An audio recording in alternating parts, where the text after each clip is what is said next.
What are we doing here? And where are we gonna go? It's like we just woke up one morning, and then it's welcome to the show. Don't ask any questions, just go with the flow. Make as much money as you can, and try your best not to get broke. Copy everything you see on the TV, from the hairstyles to the clothes, and don't think too often, just do exactly as you're told. And if you ever get confused, then just turn towards the alcohol. You'll still hear your thoughts, then just turn up the radio as you learn to live a lifestyle of drugs, sex, and rock and roll.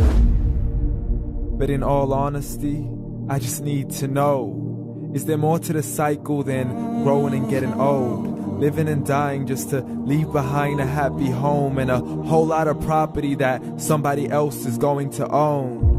I just really need to know before the casket's closed, 'cause I'm not willing to gamble with my soul, nor am I ready to take any chances. These are just simple life questions, and I'm just searching for some answers. Like, what are we doing here? And what is our purpose? How did we get here, and who made us so perfect? And what happens once we go, or is this world all really worth it?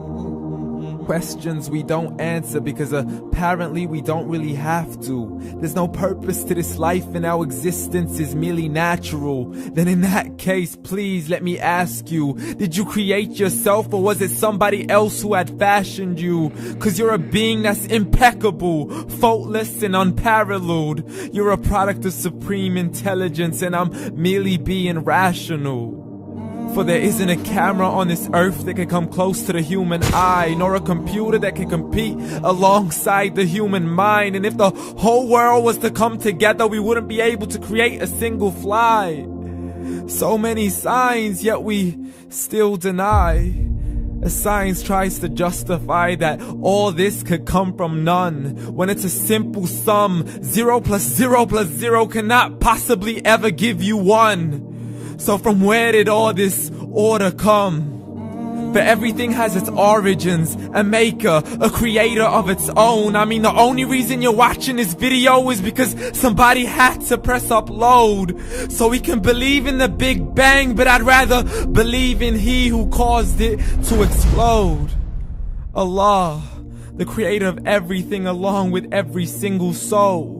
The ever-living, the master, the only one who is in control. Unlike his creation, beyond our imagination. And no, he's not a man, nor does he have any partners in association. He's on his own. And no, he did not ever leave us alone. Just like every manufacturer, he left us with an instruction manual. The Quran and Islam, and I'm sorry to jump to conclusions, but it's the only one possible. The only definition of God is the one and only supreme being. It's logical, a book with 0 contradictions, with miracles that are both scientific and historical, all revealed over 1400 years ago.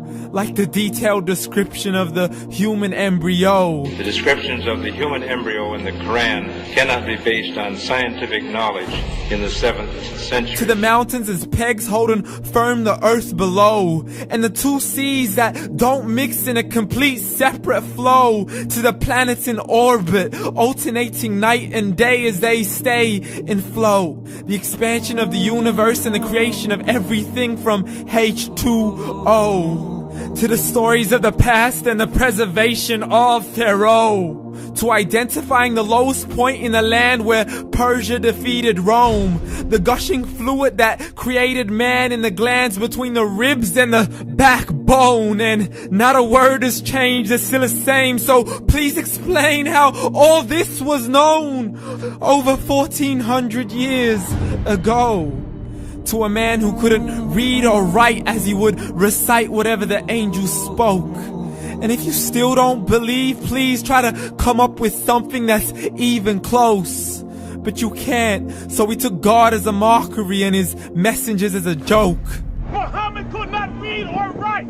How's somebody who can't read or write gonna start a religion? Dismiss his scriptures as legends and tales of the ancient folk, as we live life according to our whims, desires, and hopes. saying this life is the only home we will ever know. We will live then die, then simply turn to bones. YOLO! Correction, after the grass dies, the rain arrives and it regrows, and Allah promises to do the same thing to your very soul and bring you back from your very fingertips to your toes, as the all-seeing supreme being watches us so close, and we are surely being tested in our wealth, our health, and our self, and everything that we've been blessed with. So believe, for we will surely be resurrected and be brought back to our Lord and account for every single deed, as He hands us our books and orders us to read. From the bad to the good and everything in between. You yourself are sufficient for your own accountability, so don't be mad at me. You are the one who thought He wouldn't come back to me. I gave you a whole life long to search after me, but you were busy in all that which was temporary. So read, and glad tidings to all those who believed. And if you disbelieve, read. And don't let that day be the first day you find out what your life really means. Read.